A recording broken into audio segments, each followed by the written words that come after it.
大家好，歡迎嚟到閱讀講書人。如果我同你講，成功其實未必係因為你特別叻，甚至有時連你有幾努力都唔係最重要。真正決定你人生高度嘅，可能係你幾時出世，遇到咩機會，甚至你爸爸媽媽當年住喺邊。聽落好唔公平。今日我哋講呢本《Outliers》，中文書名叫做《異數：超凡與平凡的界線在哪裡》。作者 Malcolm Gladwell 想挑戰一個香港人由細聽到大嘅信念：成功靠自己。佢話唔好意思，你可能高估咗自己嘅功勞，而更加殘酷嘅係，好多人失敗，亦未必真係因為佢唔夠努力。呢本書最精彩嘅地方，唔係教你成功，而係插穿成功神話。歡迎嚟到閱讀講書人呢個 channel。今集我哋就睇下，究竟點解有啲人可以扶搖直上，而有啲人明明咁努力，最後都仲係原地踏步。有冇試過返工望住老細，心入面偷偷地諗：講能力，我未必輸俾你；講智商，你未必高過我。點解你係老細，我係打工仔？香港人經常聽到一句說話：努力一定有回報。因為如果唔信呢樣嘢，我哋成個社會就運作唔到。DSE 努力讀書，考政府工努力操拳，升職努力 OT， 買樓努力儲首期，就好似人生係條公式咁，努力等於成功。但 Gladwell 話唔係，真正公式其實係成功等於努力乘機會。而最恐怖嘅地方係，如果機會係零，無論你幾努力，答案都係零。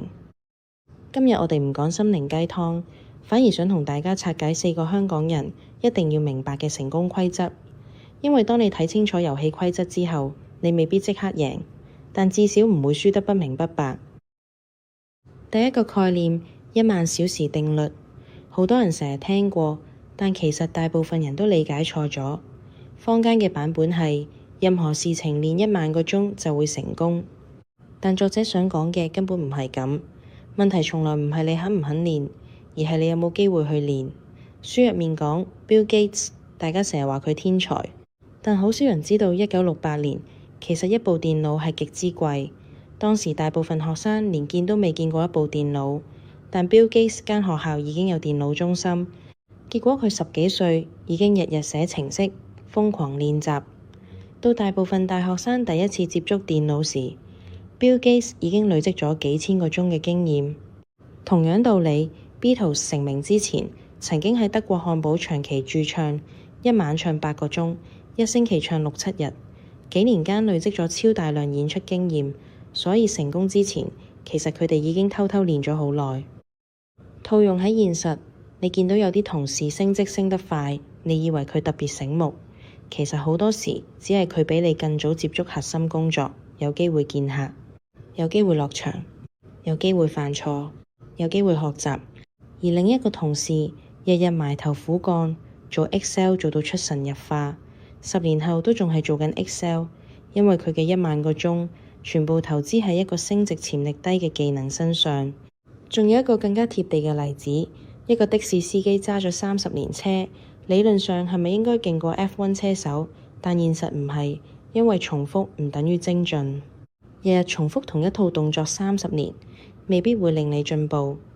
真正令人進步嘅係刻意練習，係不斷挑戰，更高難度，係有反饋，有修正，有升級。所以真正問題並唔係你有冇10000個鐘，而係你嘅10000個鐘用咗喺邊。最危險嘅情況唔係我哋懶惰，而係好勤力咁行錯方向。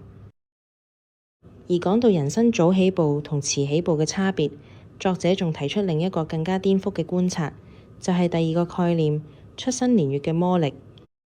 呢個概念顛覆咗我哋嘅想法。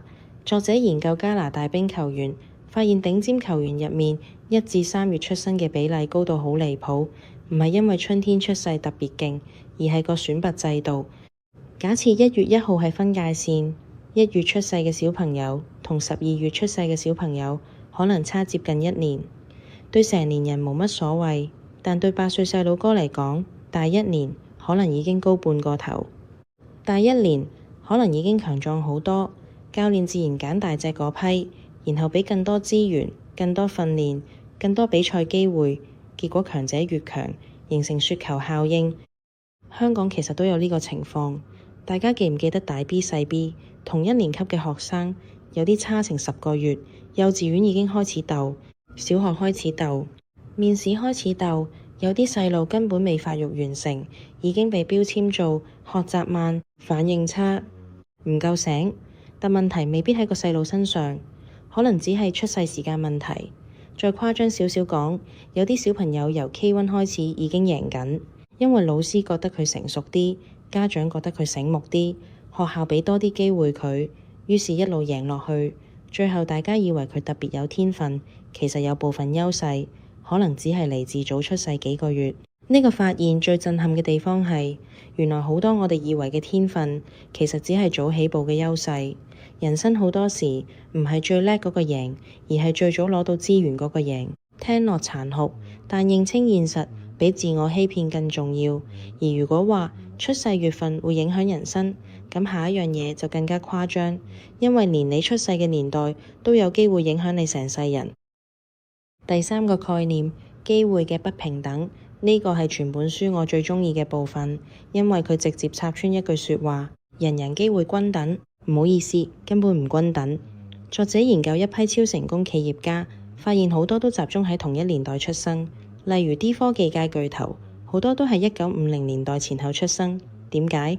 因為當個人電腦革命爆發時，佢哋啱啱20幾歲，有精力、有技術、又夠年輕，時間啱啱好。如果早出世10年，機會未到；遲出世10年，市場又已經畀人霸晒。香港都一樣。80年代買樓嗰批，90年代創業嗰批，2003年沙士後買樓嗰批，相比起而家20幾歲嗰批，根本唔係玩緊同一個遊戲。不如今晚返屋企問下你老豆，當年第一份工人工幾多？當年一層樓幾多？再望下而家嘅人工中位數，再望下而家樓價，你會發現兩代人面對緊嘅現實根本唔一樣。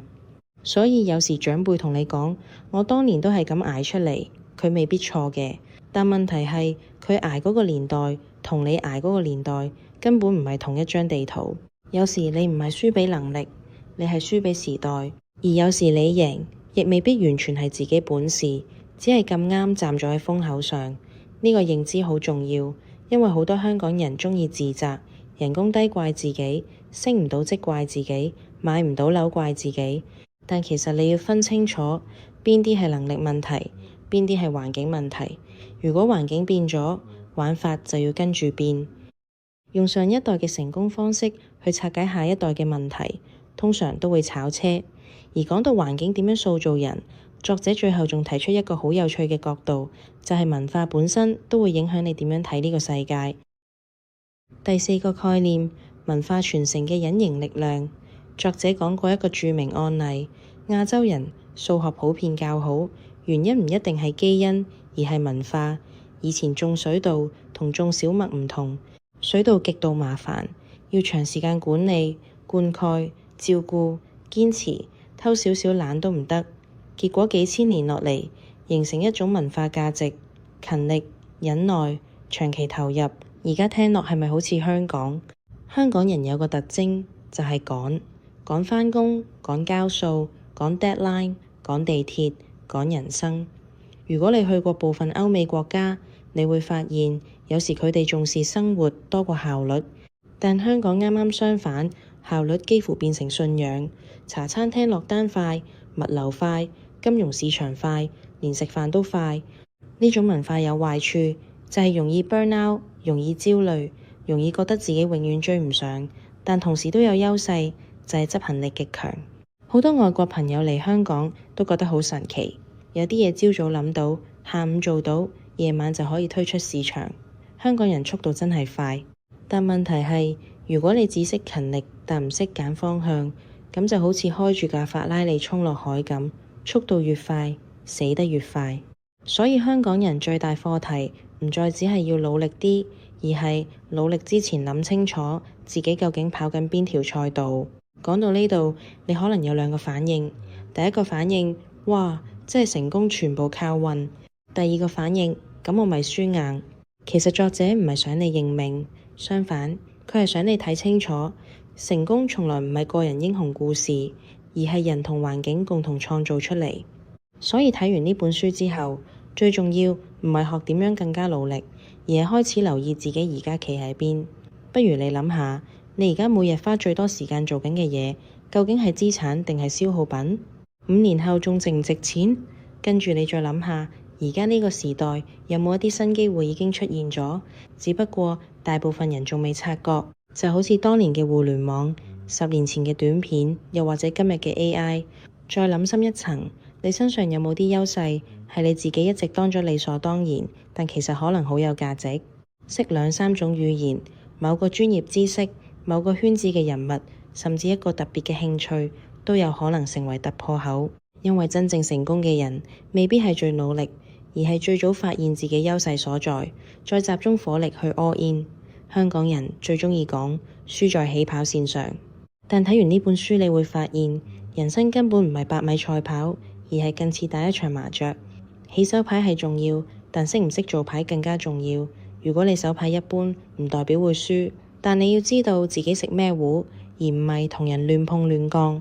今日講嘅 Outliers 最值得記住一句說話：成功從來唔只係個人努力嘅結果，而係機會、文化、環境同努力夾埋一齊嘅產物。當我第一次睇完呢本書嘅時候，其實有少少唔舒服，因為佢打破咗我哋一直相信嘅公平世界。但諗深一層，睇見現實其實比活喺幻想入面更有力量。因為當你知道有啲嘢唔係自己控制到，你就唔需要為所有失敗負責。但當你知道有啲優勢其實可以主動爭取，你又會開始知道力量喺邊。所以唔好再盲目崇拜成功者，更加唔好盲目責怪失敗者。要先睇清楚個遊戲規則，再決定點玩。如果你鍾意呢類拆解人性、社會同思維框架嘅內容，記得訂閱閱讀講書人。下集再見。